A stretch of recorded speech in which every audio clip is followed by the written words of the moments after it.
Ayun. Kita nyo. Diba? Tapos mayroon tayong yung sauce. Lagyan natin yung Matangos na ba? Oh.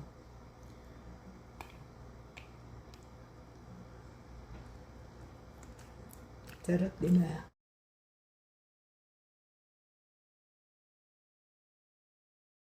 Ayan na yung ating purple kamote. Sweet kamote. Tagka rin lang natin, no?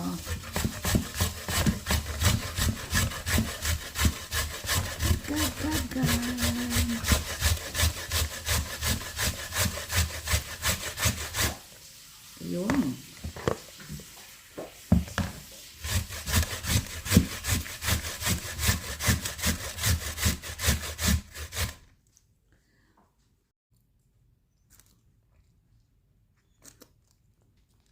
Yan. May dahon tayo. Ayan. Hindi ko alam kung itong ano. So, mayroon tayong banana leaves na galing sa freezer.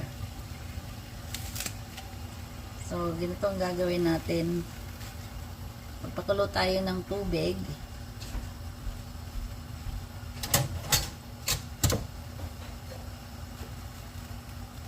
Lagay natin ng ganito. Ayan, di ba? So, yun.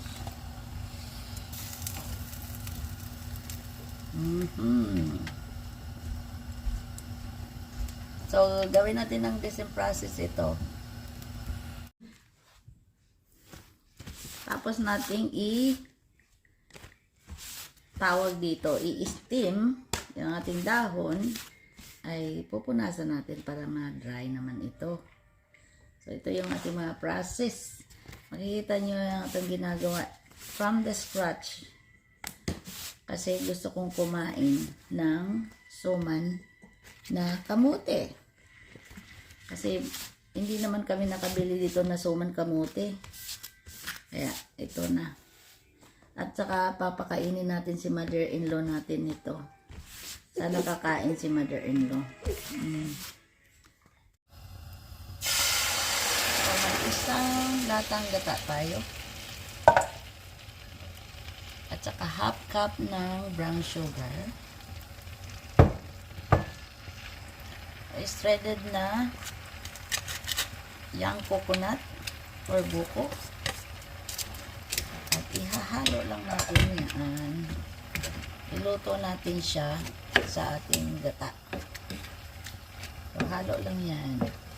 Halo-halo. So, palaputin lang natin yung ating shredded young coconut or yung ating buko.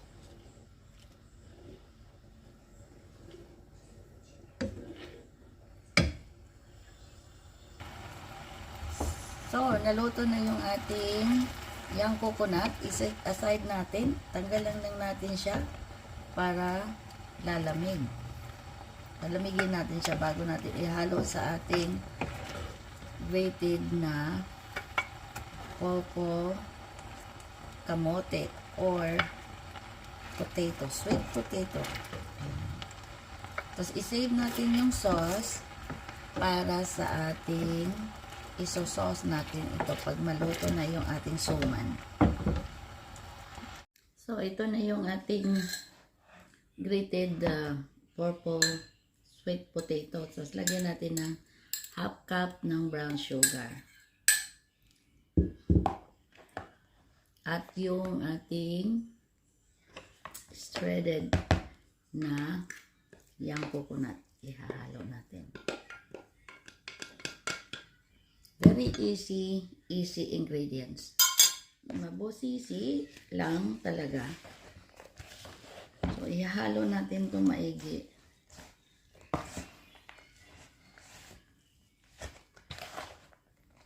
Medyo may kadamihan yung ginawa natin.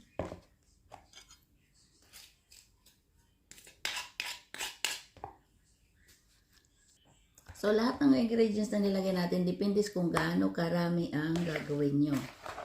Ito at least, itong, iba-iba kasi yung size ng ating purple potato. So, ganito ang nangyari, karami. So, halo lang natin ng maigi hanggang siya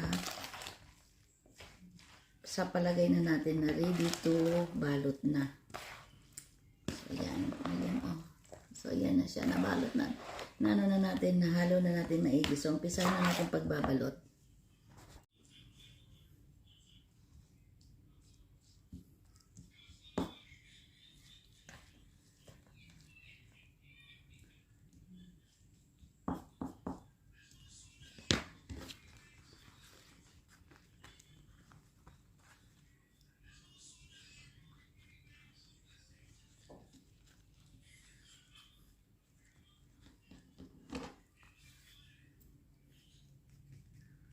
So, ito-twist lang natin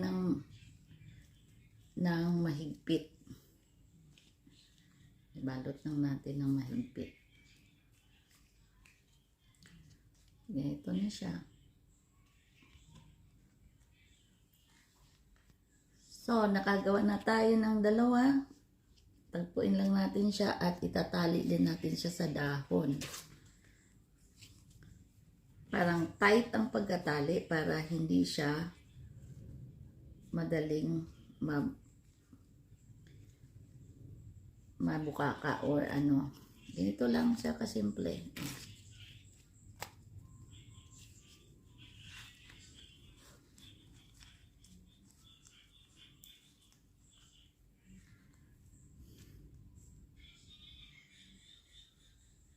So, ayan na mga dear. Tapos na natin balutin. Naka 18 pieces tayo. Ayan. I-steam lang natin ito. So, i-ready na natin yung ating suman. So, nilagyan muna natin ng dahon. Tapos, bago natin ilagay yung ating binalot na suman. So, ayan.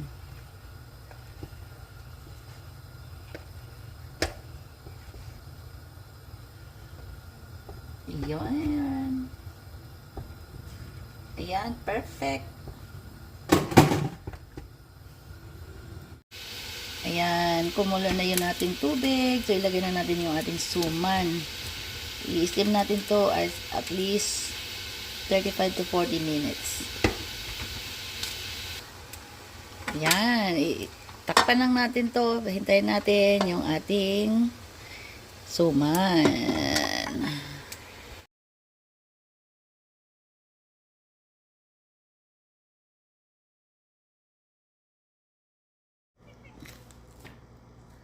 Ayun. Kita nyo. Diba? Tapos mayroon tayong yung sauce. Lagyan natin yung Matangos na ba, oh?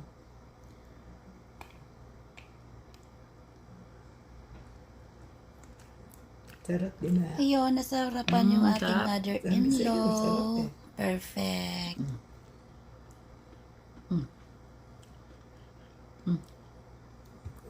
Kaya